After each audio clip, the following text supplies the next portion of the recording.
Ya pemirsa, kembali kami akan lanjutkan dialog kami dengan Pak Arianto. Pak, kalau kita coba mungkin bedah ya, dalami keterangan-keterangan yang sudah disampaikan oleh para ahli kemarin di persidangan, salah satunya Pak Susno Duaji ya Pak. Ini kemarin menyebut bahwa tidak semua anggota Polri ini boleh melakukan penangkapan, kemudian juga melakukan pelaporan. Nah sebenarnya mekanismenya atau SOP-nya itu seperti apa sih Pak? Ya ketentuannya begini ya, polisi itu teorinya ini saya nanti akan menyampaikan antara teori dengan praktek. Secara teoritis, polisi itu berwenang apabila diberikan kewenangan penyidikan, di mana di dalamnya itu kalau dia sudah menerima surat perintah penyidikan, maka dia mempunyai kewenangan untuk menangkap, memanggil dan sebagainya itu. Dan setiap melakukan kewenangan itu pasti harus sesuai dengan KUHP supaya ada kontrol bahwa polisi tidak sewenang-wenang, selalu dibekali dengan surat perintah. Itu teorinya begitu. Jadi makanya kalau statement Pak Susno kemarin itu tidak semua orang boleh menangkap, betul. Memang ya teorinya itu polisi itu tugasnya adalah menjaga keamanan, menegakkan hukum, melayani masyarakat. Dan dia mempunyai kewenangan apabila dia ditunjuk khusus menjadi penyidik untuk penegakan hukum gitu ya. Sehingga dia hanya orang yang sudah dibekali surat perintah penangkapan lah hanya boleh menangkap orang. Dan apabila dia menangkap tanpa surat itu berarti penangkapannya itu tidak sah. Itu teorinya. Lalu prakteknya, tetapi dalam prakteknya polisi itu ada, jangankan polisi, orang umum saja ya, kalau melihat ada suatu kejadian, dia boleh, kalau kejadian tertangkap tangan ya, ada orang nyopet, orang umum pun boleh nangkep orang itu, apalagi polisi itu wajib, gitu.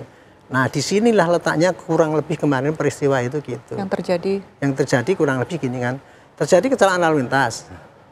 Kemudian polisi polsek hanya melihat, ini kecelakaan lalu lintas lah, udah langsung diproses biasa itu.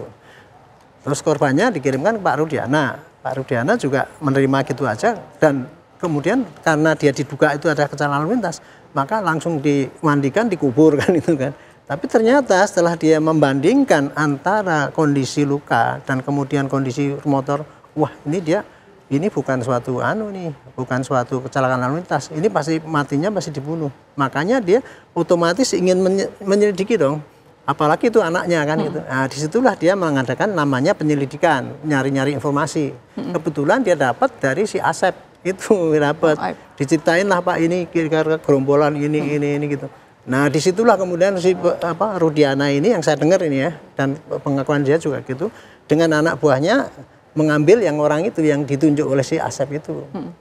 Diambil ada kurang lebih 11 atau 9 itu kan. Diambil, menurut dia diperiksa. Diperiksa selama kemarin ngomong sama saya dia 15 menit dulu, berdasarkan temuan Propam katanya 20 menit. Dibawa kemudian diserahkanlah ke Polresta Cirebon, oleh Polresta Cirebon, kemudian dibikin LP-nya itu ada LP yang dibikin oleh Pak Rudiana itu tadi. Oke. Ini menarik Pak Arianto, tapi sebelumnya kami juga mau ajak bergabung dengan kami ada kuasa hukum dari Sakatatal, Krisna Murti. Selamat pagi Mas Krisna. Selamat pagi Mbak Gia. Baik Mas Krisna, mungkin pertama boleh disampaikan, selain Prof. Muzakir, adakah ahli ataupun saksi lain yang hari ini diajukan untuk hadir? Hari ini hanya tinggal terakhir Prof. Muzakir aja pemeriksaan, karena Prof. Muzakir harusnya agendanya kemarin, lalu dia ada juga menjadi ahli di Jakarta Pusat, baru datangnya bisanya malam, kemudian kita tunda, jadi hari ini cuma pemeriksaan Prof. Muzakir, selesai Mbak. Baik, lalu apa sebenarnya poin ataupun keterangan yang Anda harapkan nanti bisa disampaikan oleh Prof. Muzakir? Pertama gini, saya nggak mau ada perspektif bahwa kasus pembunuhan dengan pemerkosaan ini kami geser menjadi kasus kecelakaan, tidak. Karena kami melihat bahwa dulu pernah ada, telah diumumkan di olah TKP di Polres Kabupaten, yaitu Polsek Talun itu, mengatakan bahwa ini adalah kecelakaan tunggal, bahwa ini adalah korban kecelakaan. Nah melihat daripada pembuktian-pembuktian dan novum-novum yang kami ajukan, kami cocokkan bahwa peristiwanya apa sih? Oh, peristiwanya misalkan di peristiwa 2016 adanya luka tusukan, luka bacokan, ternyata mayat tidak ada, ya kan, mereka bersih, tidak ada luka tusukan, tidak ada, ya kan, luka sayatan apa dan sebagainya. Kalau yang dilakukan oleh intelektual dadernya dari Peggy Setiawan itu tidak ada. Yang kedua, bahwa luka motor yang dikatakan baik, motor itu juga rusak sebelah kanan sampai ke depan pun stang patah sebelah kanan dan sebagainya, ya kan, bahwa itu terbantahkan dengan bukti kami, motornya ini clear gitu loh. Lalu luka-luka pun juga ada di sebelah kanan. Nah, yang menjadi masalah ketika itu disidangkan dijadikan P21, lalu dakwaannya klien kami dirubah menjadi 340, terus yang disidangkan perlu diingat nih ya bahwa tidak ada saksi mata dalam kejadian itu, lalu tidak ada sidik jari, tidak ada tes DNA, tidak ada CCTV, tidak ada handphone dibuka dan sebagainya.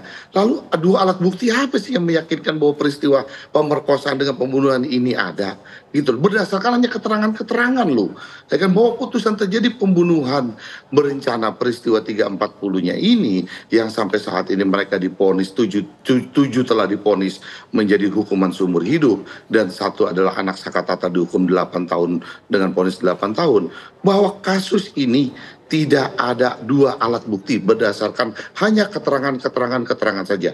Nah, makanya kami melihat bahwa peristiwa ini akan menurut kami lebih cenderung lebih mengarah kepada korban kecelakaan. Makanya kami hadirkan dalam PK ini bahwa kami bilang ini adalah kecelakaan. Jadi jangan sekali lagi bahwa ini adalah kami geser dari kasus pembunuhan dengan pemerkosaan, tidak ada. Lalu kemudian ada lagi Widya dan Mega menerangkan di dalam peristiwa tanggal 27 Agustus 2016 itu bahwa Vina itu telah nginep di rumah Widya 1 minggu dan dia mengalami haid, dia mengalami menstruasi. Nah, dia apa yang dikatakan bahwa dia punya uang 50.000 untuk beli alat pembalut wanita, ya kan? Dan ketika hari itu Vina tuh dalam keadaan haid. Dia menurut saya sih di usia yang masih muda begitu haidnya pasti cukup banyak.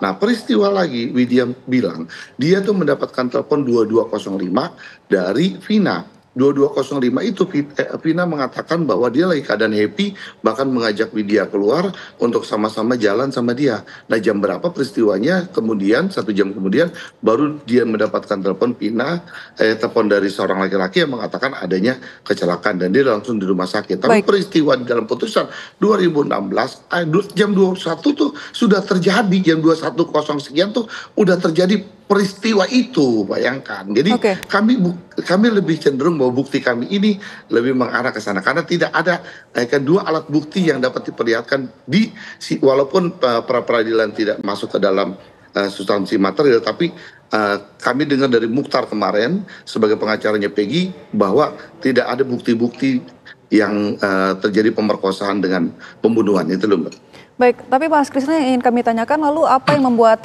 Anda dan tim begitu yakin dengan keterangan dari saksi-saksi yang Anda hadirkan, namun itu kan hanya berdasarkan dengan keterangan ataupun kesaksian secara lisan, tidak ada bukti yang mendukung juga. Namun dijawab sesaat lagi, Mas Krisna Bukti. TV One, Breaking News TV One masih akan kembali sesaat lagi.